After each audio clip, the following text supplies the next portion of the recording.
Olá, pessoal! Bem-vindos de volta ao nosso canal. Hoje, adentramos um terreno delicado para entender por que as relações entre a Europa, a Ucrânia e o ex-presidente Donald Trump foram marcadas por desafios e tensões.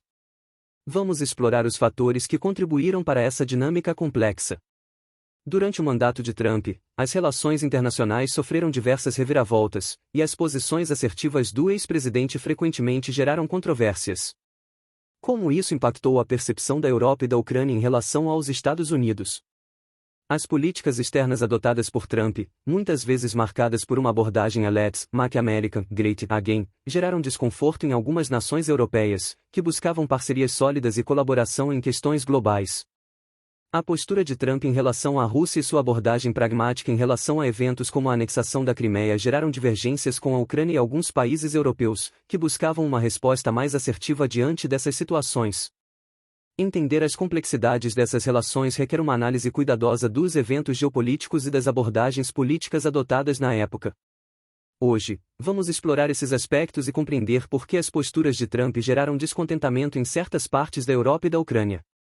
Os Estados Unidos nunca ajudarão a Europa se ela for atacada, afirmou Donald Trump à presidente da Comissão Europeia, Ursula von der Leyen, em 2020, quando ele ainda era o presidente norte-americano, segundo um comissário europeu.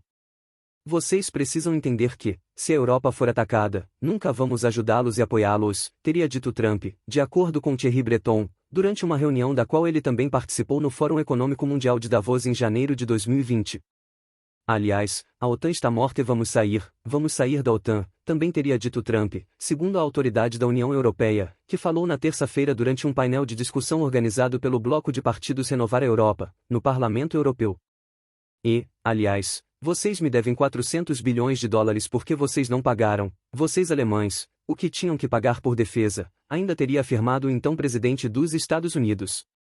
Trump é o favorito para ser o indicado do Partido Republicano para a eleição presidencial de 2024 nos Estados Unidos, com pesquisas de opinião prevendo uma disputa acirrada contra o presidente Joe Biden, um democrata, no pleito de novembro.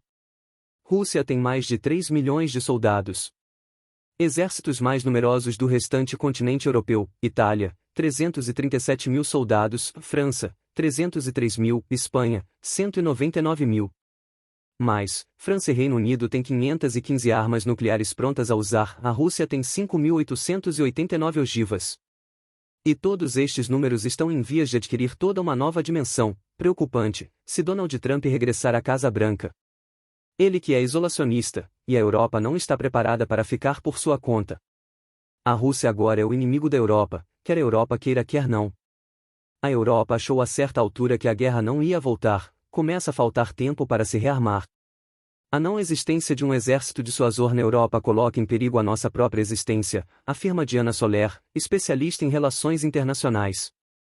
E os principais líderes europeus sabem-no.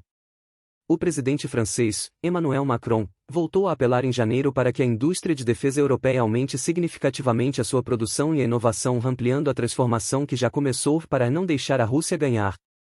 O ministro da Defesa alemão, Boris Pistorius, estabelece mesmo um prazo para que isso aconteça. Entre 5 a 8 anos, é essa janela temporal que a Europa tem para assegurar a segurança do seu próprio continente. Mas esse é tempo que a Europa pode não ter, caso a Ucrânia não receba os meios de que precisa para defender o seu território contra a invasão russa.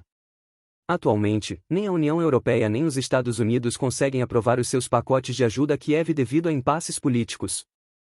O líder dos serviços secretos norte-americanos classificou este potencial abandono da Ucrânia como um erro de proporções históricas. O equilíbrio entre produzir equipamentos militares para enviar para a Ucrânia e para rearmar as forças armadas pode mesmo levar a fortes atrasos. Os especialistas acreditam que, sem o apoio militar norte-americano, a força militar europeia não é suficiente para dissuadir a Rússia de arriscar um ataque contra o território de um dos países da OTAN. No início da invasão russa da Ucrânia, os vários países da União Europeia produziam cerca de 230 mil munições de 155 mm por ano. No final de 2023, esse número aumentou para 600 mil, segundo o ministro da Defesa da Estônia, Hannu Pevkur, que estima que possa atingir 1 milhão de unidades em 2024. No entanto, o ministro admite que o problema dos países europeus para repor os seus armazéns é grave. A minha estimativa é que teremos de produzir nos próximos 10 anos cerca de 3 milhões de munições por ano. Desde o início do conflito, a Rússia tomou medidas para aumentar a produção de quase todos os tipos de equipamentos. Várias fábricas trabalham ininterruptamente durante 24 horas, com os trabalhadores a desdobrarem-se em 3 turnos de 8 horas. O governo russo prevê também gastar 6% do PIB em defesa, quando no ano anterior tinha gastado 3,9%. A maior parte deste dinheiro será direcionado na produção de equipamentos militares. Mas para Diana Soler, apesar de ter as primárias praticamente ganhas, a possível eleição de Donald Trump não significa que os Estados Unidos vão virar as costas à Europa e à Ucrânia porque a Rússia e o seu presidente não têm as mesmas prioridades de 2016.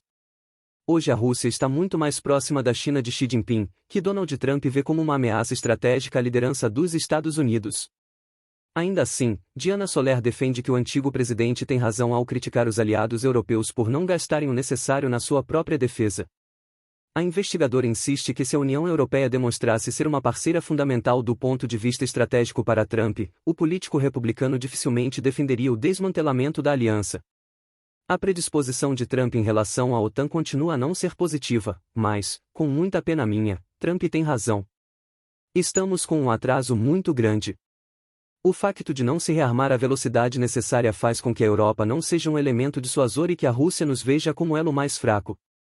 À medida que avançamos para o futuro, é fundamental aprender com essas experiências e continuar construindo pontes para uma colaboração mais sólida e eficaz. Se você apreciou esta análise, não se esqueça de deixar seu like, compartilhar e se inscrever para mais conteúdo relacionado a relações internacionais.